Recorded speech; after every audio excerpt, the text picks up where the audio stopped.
요한일서 2장입니다. 요한일서 1장에서는 우리가 사귐이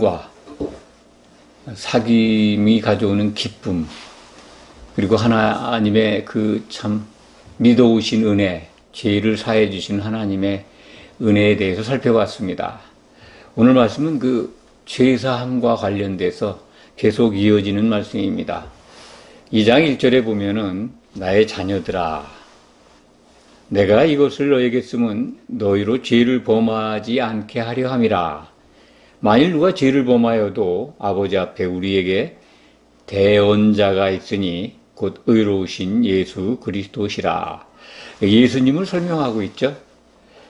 앞에 1절 부분에 나의 자녀들아 하는 말씀을 유의하시기 바랍니다. 이 자녀들아,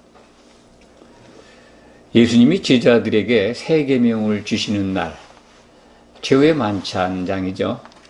새 계명을 주시기 전에 그 11사도에게 부르신 호칭이 같은 단어입니다. 테크니아. 오래전에 이 말씀을 드린 기억이 납니다. 나의 그 지극히 사랑하는 작은 자들아, 자녀들아, 아이들아, 같은 말씀이죠. 아주 정말 예수님께서 그 11사도들을 가룟유다 나간 다음이죠. 정말 사랑하는 나의 아이들아, 자녀들아 라고 부르신 호칭입니다. 그걸 똑같이 우리 요한일서 2장 1절에 같은 단어를 사용하고 있습니다. 사도 요한이 교회 성도들에게 나의 정말 사랑하는 자녀들아, 성도들아 라고 사귐을 갖고 있는, 그래서 사귀고자 하는, 사도와 사귀면 오는 것이 세상에 없는 기쁨이고, 그 기쁨을 갖고 있다면, 그리고 사귀고 있는 성도들이 자신들의 죄를 자복하면 언제든지 그 죄를 사해 주시는 분이 하늘에 계시다 라고 하는 말씀이 2장 1절의 말씀입니다. 우리말 번역은 대언자라고 기록이 되어 있는데요. 보혜사를 기억하실 겁니다. 요한복음 14장 16절입니다. 14장 16절에 또 다른 보혜사를 보내주겠다. 예수님께서 이제 세상을 떠나서 하나님으로 복귀하실 것을 제자들에게 일러준 다음에 제자들을 안심시키기 위해서 내가 너희를 고아처럼 버려두지 않는다. 나하고 똑같은 보혜사를 보내줄 것이다. 여기 이제 또 다른이라고 번역이 되어 있는데 그 부분도 사실은 똑같은 동질의 변호하는 분, 이 보혜사란 말은 원래 헬라 원문으로 번역을 한다면은 죄를 변호해주는, 탁 달라붙어가지고 옹호해주는 사람, 그런 뜻의 단어라고 합니다. 그러니까 우리말로 번역을 하면 뭐 전문 변호사, 그것이 적절한 표현, 제일 적합한 가까운 말이라고 말씀드릴 수가 있습니다. 똑같은 단어를 오늘도 사용하고 있습니다. 그런데 그것을 요한일서 번역하신 분이 이걸 대언자로 번역했을 뿐입니다. 요한복음 14장 16절에 기록되어 있는 그 단어와 요한일서 2장 1절에 기록되어 있는 대언자, 보혜사와 대언자로 다르게 번역이 되어 있습니다만 같은 단어다. 그 뜻은 변호하는 사람, 변호자, 우리를 위해서, 우리 죄를 위해서 아버지께 항상 변호하는 분이 계신데 그분이 의로우신 예수 그리스도시다. 예수님이 하나님으로 복귀해서 그 인자, 피를 흘린 하나님의 아들로서 아버지께 당연한 권리가 있죠. 자기 피를 흘려서 대속한 하나님의 백성 삼은 성도들의 죄를 아버지께 간구하시는 겁니다. 사해달라고. 용서하는 거죠. 그래서 용서가 되는 거죠. 요한일서 1장 9절에 참 하나님은 믿으셔서 우리가 죄를 자복하면 용서하신다라는 말씀을 지난 시간에 우리가 살펴보았습니다. 기억하시기 바랍니다.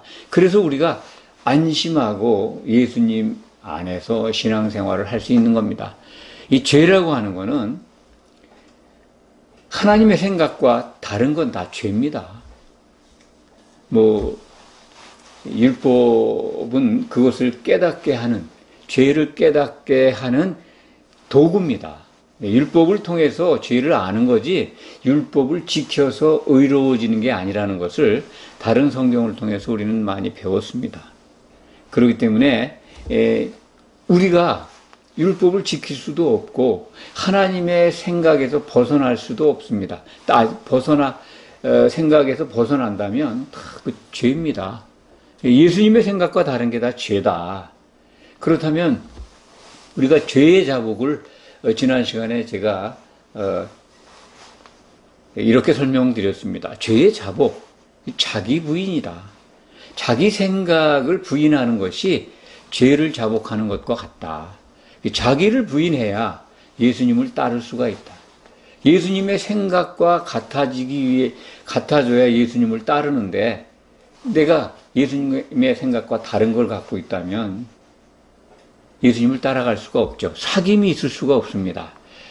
사귐이 없는데 어떻게 죄를 자복하겠습니까? 죄를 자복하는 것은 곧 자기를 부인하고 예수님을 따르는 것이다. 그래서 의로우신 우리 예수님께서 하나님 자리에 복귀하신 우리의 주 예수님께서 우리를 위해서 우리가 늘 죄를 범하지만은 그것을 자복하면, 예수님과 사귐 안에 있다면 용서하는 길을 용서하신다. 아버지께 그걸 간구함으로써 의로우신 하나님께서 사해 주시는 겁니다. 왜냐하면 예수님은 죄를 위해서 피를 흘렸습니다. 그래서 피를 흘리신 그분이 당연히 우리를 죄사할 수 있는 권능을 가지고 아버지께 간구하시는 겁니다. 이 대언자가 있다 그러는데, 이 대언자 그러면 다른 말 표현으로 그냥 언어 그대로 번역을 하면 잘못하면 예언자로 이해할 수 있습니다. 대신 하나님의 말씀을 대신하는 자, 하나님의 말씀을 받아서 선포하는 자. 구약의 선지자들이 예언자죠. 다른 말로는 예언자입니다. 신약의 선지자는 사도들입니다. 꼭 기억하시기 바랍니다. 이 대언자가 바로 하늘에 있는 보혜사라는 겁니다. 요한복음 14장 16절의 말씀을 적용하면 우리에게 하늘의 보혜사가 계시다는 겁니다. 하늘의 보혜사는 그러니까 피를 흘린 보혜사입니다. 셋째 하늘 하나님 보좌에서 우리를 위해서 기도하신, 간구하시는 예수님을 설명하고 있습니다. 지금 교회는 똑같은 보혜사, 하나님께로부터 오신 예수 그리스도의 이름으로 오신, 예수의 이름으로 오신 보혜사 성령이 계십니다. 교회에 똑같은 보혜사를 보내주신다고 예수님이 약속하셨습니다. 그것이 바로 제가 조금 전에 말씀드린 대로 요한복음 14장 16절의 말씀입니다. 내가 아버지께 구하겠으니 그가 똑같은 보혜사를 너에게 주사.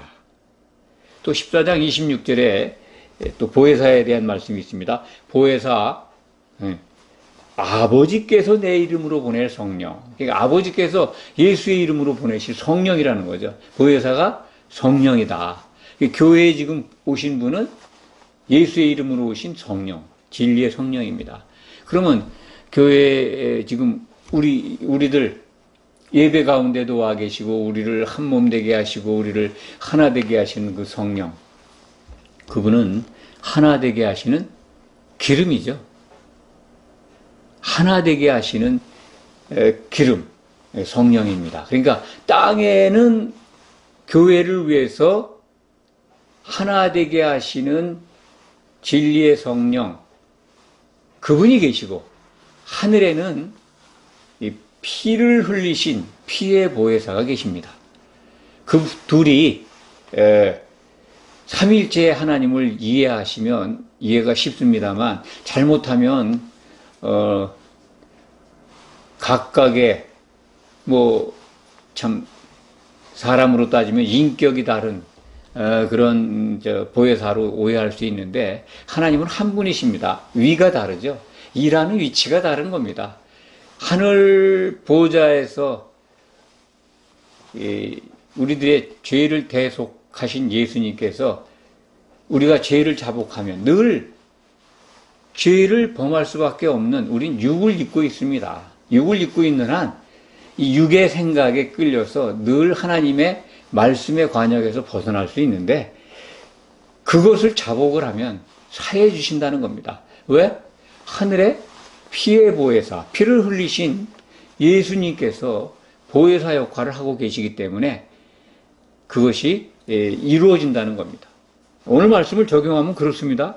그런데 교회에는 우리를 하나 되게 하시는 기름 보혜사, 성령은 기름이시죠.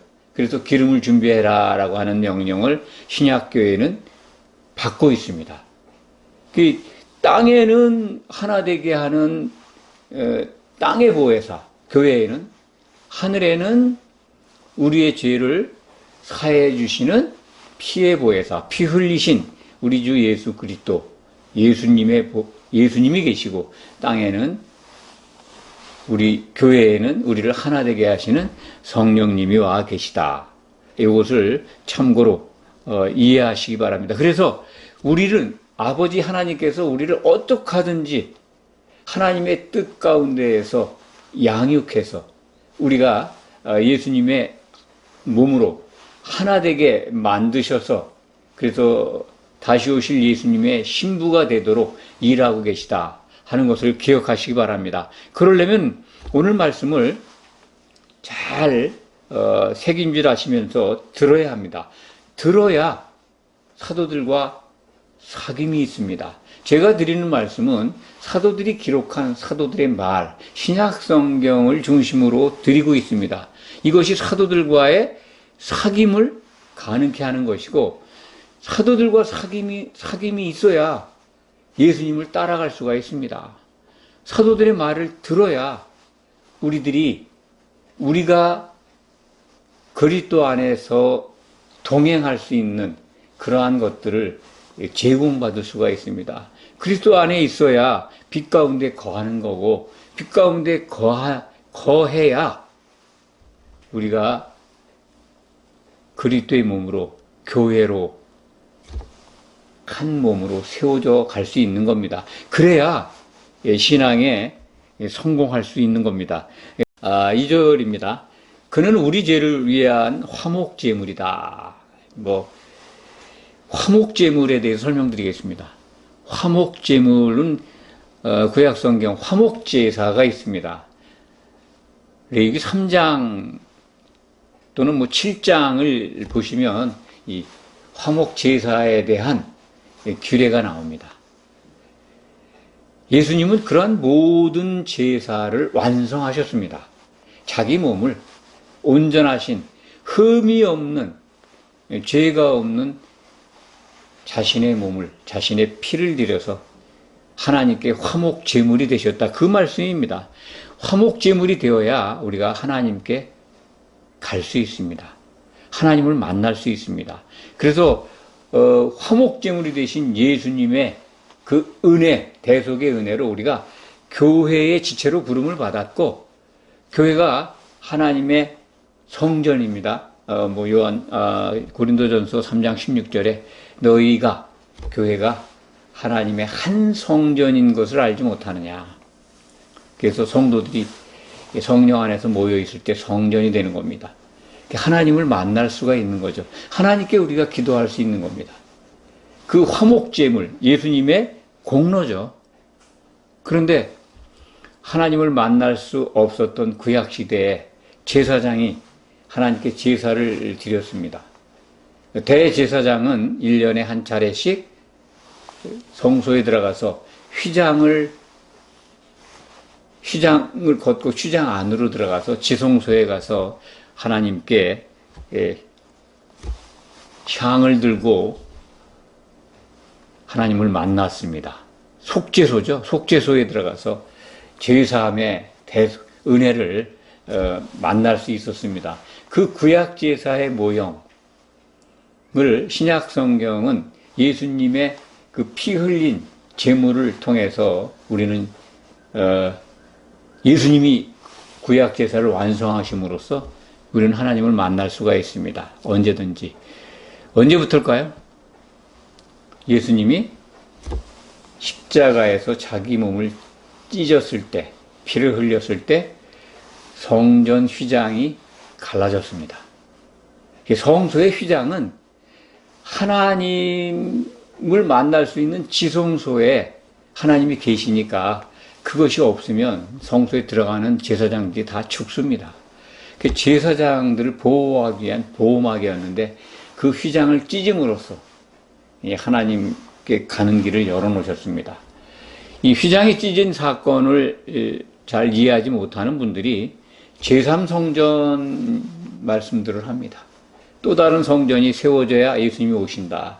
그러면 그 성전에 또다시 휘장을 만들어 놔야 되고 그 휘장을 또 예수님이 다시 오셔서 또 찢어야 됩니까? 그런 건 아니죠.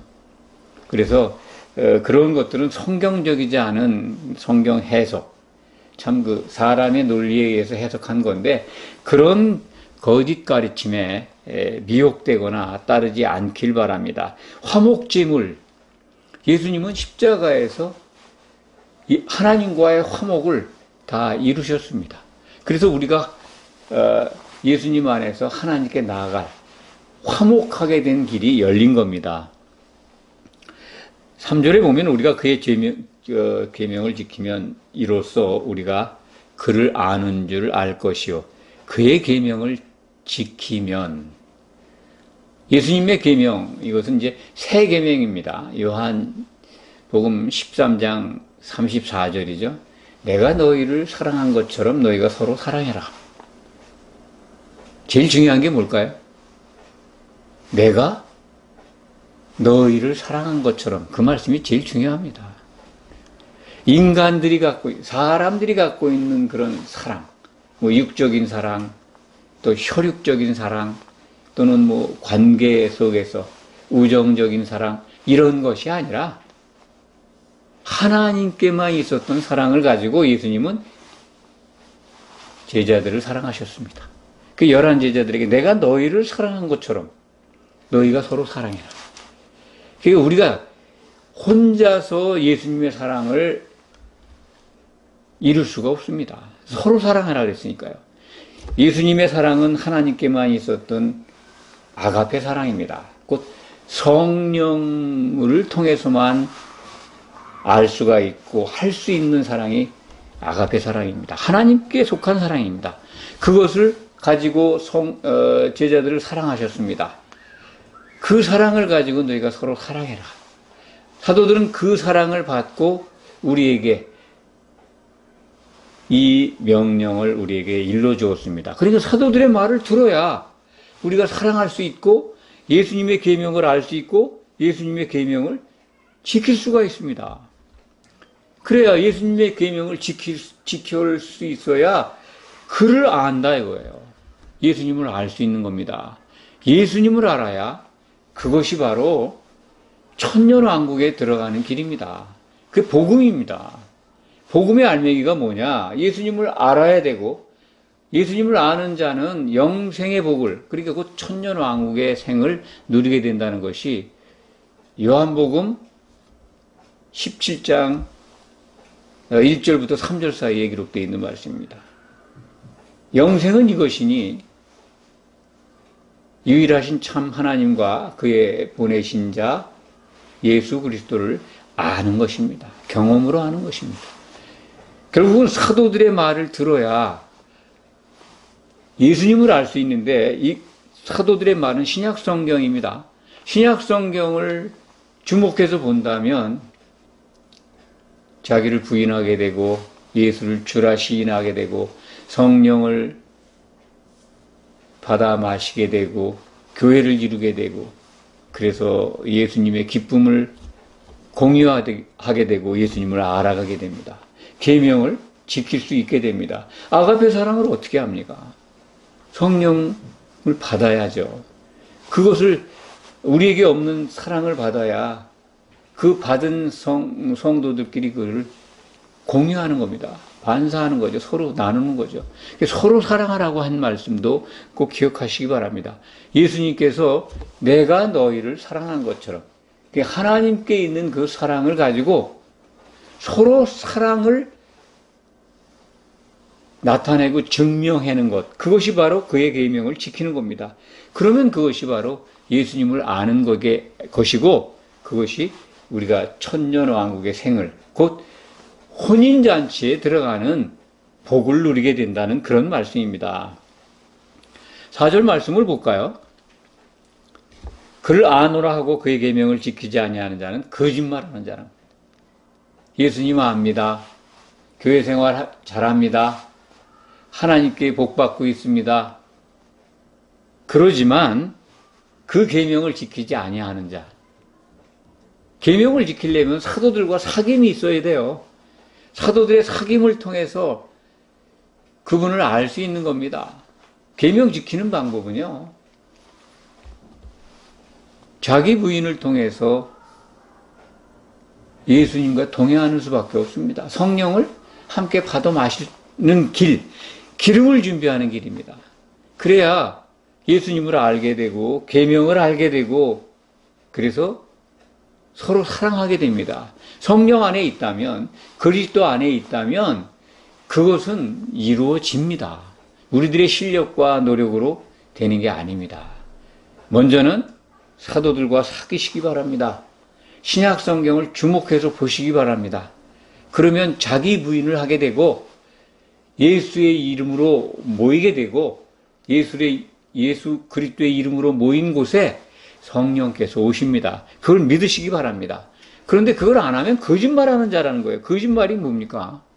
거짓의 아비가 주는 말을 갖고 있다는 거잖아요. 결국은 그리스도께 속한 자가 아니라 진리에 속한 자가 아니라 거짓에 속한 자다. 그것이 4절 말씀입니다. 거짓말하는 자라는 거죠. 거짓의 아비 사탄, 다른 말로 마귀입니다. 5절에 같은 말씀이죠. 누구든지 그의 말씀을, 계명이나 말씀이나 같은 언어입니다. 그의 계명을 지키는 자는 하나님의 사랑이 참으로 그 속에서 온전하게 되었나니, 하나님께만 있는 아가페 사랑이 그 속에서 교회 안에서 성도들 가운데에서 온전하게 되었다는 거예요. 그러니까 아가페 사랑이 나타난다는 거죠. 이로써 그의 안에 있는 줄을 아노라. 성령 안에 있는 것이고 예수 그리스도 안에 있는 것이고 교회를 이루어가는 것입니다. 참으로 우리가 소망해야 될 것이고 우리들의 믿음의 꿈이죠.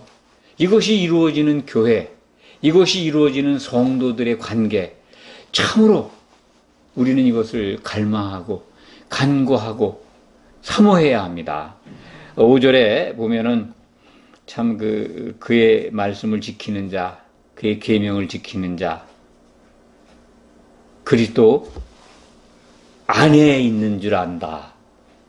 그리스도 안에 있는 방법이 뭘까요? 조금 전에도 말씀드렸지만 좀 더 쉬운 방법, 너무나도 쉽게 이해할 수 있는 말씀이 있습니다.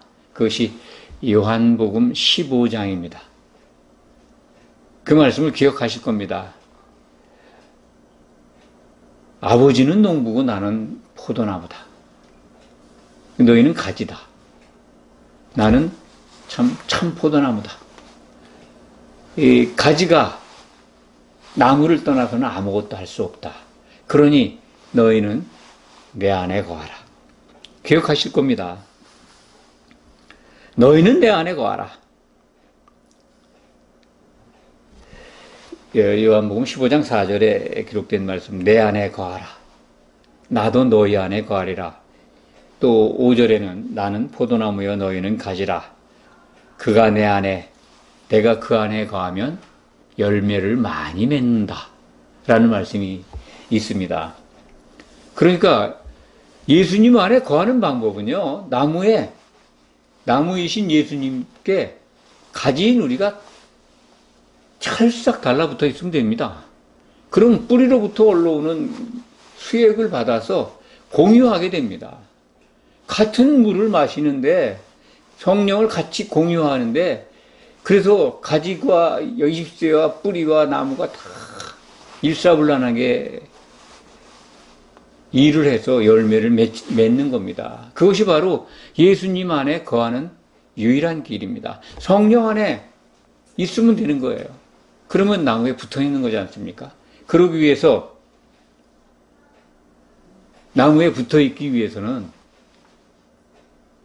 우리가 먼저 예수님이 기도하신 것처럼 사도들의 말을 들어야 합니다. 신약 성경을 주목하자는 겁니다. 그래야 심판 때에 염소로 분리되지 않습니다. 염소들에게 하신 말씀을 기억하시기 바랍니다. 마태복음 25장 31절 이하입니다. 여기 내 곁에 있는 내 형제들에게 하지 않은 것이 내게 안 한 거다. 염소들이 뭔가 안 했다는 거잖아요.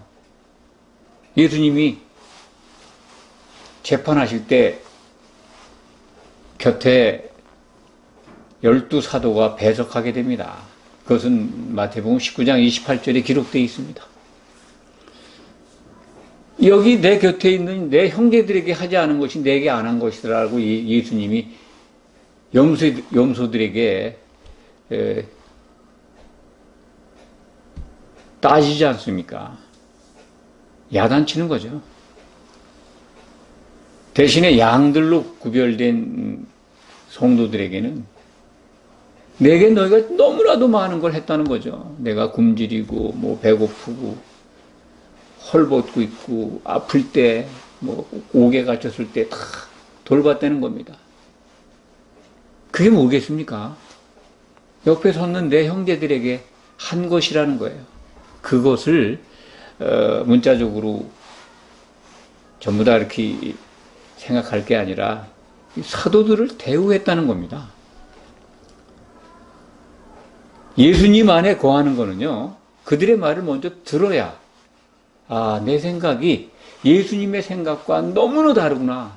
그래서 날마다 자기를 부인하게 됩니다. 자기 생각을 부정하게 돼요. 그것이 마태복음 16장 24절, 누가복음 9장 22절, 23절에 기록되어 있습니다. 날마다 자기를 부인하고 제 십자가를 지고 나를 따르라. 그게 예수님과 동행하는 조건이지 않습니까? 그리 되면 예수님과 동행한다는 것은 그리스도 안에 있다는 것이고 성령 안에 있는 것이고 교회를 이루고 있는 겁니다. 그래서 나무에 포도나무 가지가 탁 붙어서 열매를 맺게 됩니다. 말씀을 정리하겠습니다. 6절에 그의 안에 산다고 하는 자는 그가 행하시는 대로 자기도 행할지니라. 그 안에 산다고 하는 자, 그리스도 안에 거한다고 하는 자, 성령 안에 성령을 함께 마시고 성령 충만한 가운데 있다고 하는 성도들, 그가 행하시는 대로 자기도 행할지니라. 두 가지로 해석할 수 있습니다. 그는 예수님이 행하신 대로죠.